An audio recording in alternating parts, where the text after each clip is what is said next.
Well, staying with all this, because the level of anti-Semitism in Europe increased by 1,200%. That is according to the chairman of the European Jewish Association. The Israel-Hamas war has seen a huge rise in anti-Semitism, like this synagogue that was attacked in Berlin that we're showing you pictures of now.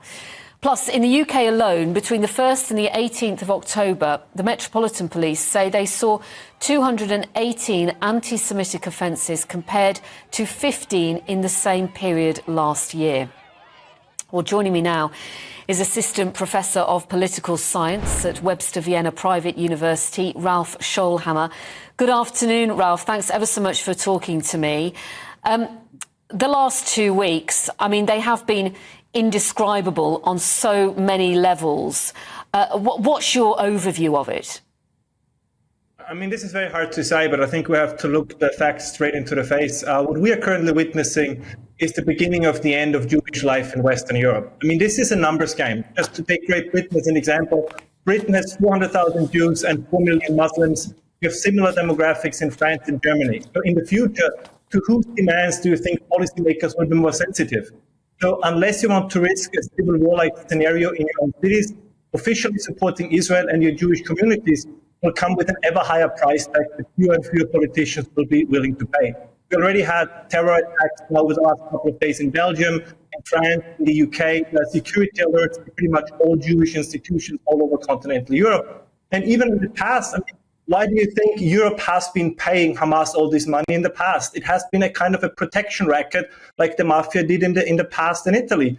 We kept paying them in the hope that they will not tell their supporters in European cities to riot. And now this is coming to an end.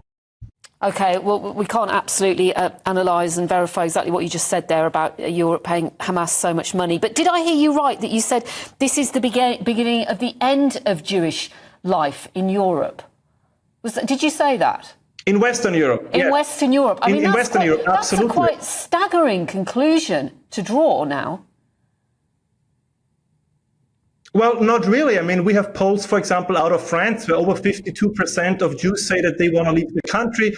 70% say they don't think that Judaism has a future in France. And we have similar numbers out of other European countries. Jewish life in Europe has been under attack over the last couple of decades. As I said, I know this is a painful topic and we don't like to speak about it, but we need to talk about these facts. It is very difficult in Western Europe to be Jewish. There has not been a single mass rally in support of either what we usually call Western values or of the Jewish community. But they have massive rallies in support, some of them of Palestine, which I would argue is fine, but also in support of Hamas. We had chants in Germany, Jews, Jews, Jews into the gas.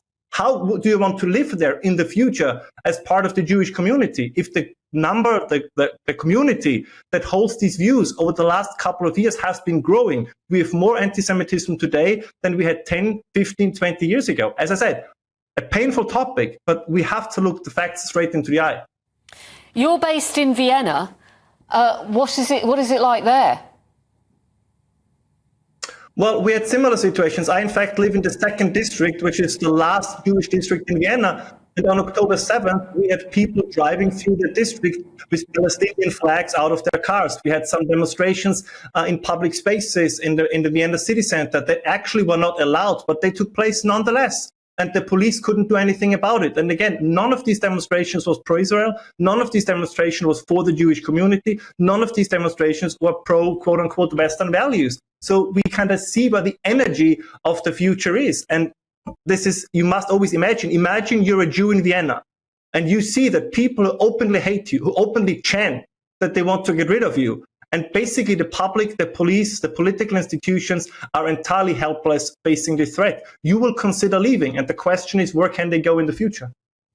I mean, you might have seen the pictures we're seeing today of the pro-Palestinian protest taking place in London today. People have the right to protest, do they not? If they are pro-Palestine, it doesn't necessarily mean that they're anti-Jewish if they're pro-Palestine. They can be peaceful. Well, absolutely they can be peaceful, but I think we have been playing this game now for 23 years. If somebody goes out and participates in a demonstration where people have, little stickers that has the parachuter on it that dropped into the concert in Israel where people were slaughtered. If people rip down signs of missing children that have been abducted by Hamas, if you participate in such a demonstration, I think it's very difficult to say, well, I'm just here for peaceful reasons. I don't really have any problem with Jews and the Israelites. I just happen to be in the vicinity of those people. I think this is a little bit, we delude ourselves.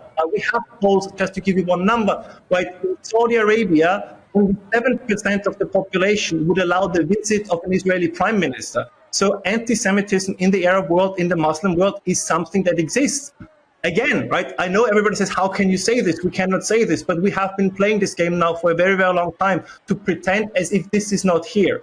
At some point, we have to accept. We say that normal Jewish life is possible. How? Look at France. Every single school, every Jewish school needs police protection. People are told in Germany, in Austria, don't wear the kippah, don't wear any kind of symbols that make you identifiable as a Jew. If you tell people that, you cannot tell me that this is part of normal life. You can, in some areas, in the urban areas of Western Europe. Eastern Europe is different. In the urban areas of Western Europe, it's becoming harder and harder to live a normal Jewish life. And we know where the threat is coming from. The German interior minister has now admitted that in the past, they counted every anti-Semitic incident that was not openly from the left as being from the right. Now they finally, after 30 years, they will start to differentiate between right-wing, neo-Nazi anti-Semitism and actual religiously, ethnically motivated anti-Semitism. We have been putting this problem under Iraq, and now it is quote-unquote exploding into our face. OK, Assistant Professor of Political Science at Webster Vienna Private University, Ralph Scholhammer. Thank you for your thoughts today. Really appreciate that. It will make many people think.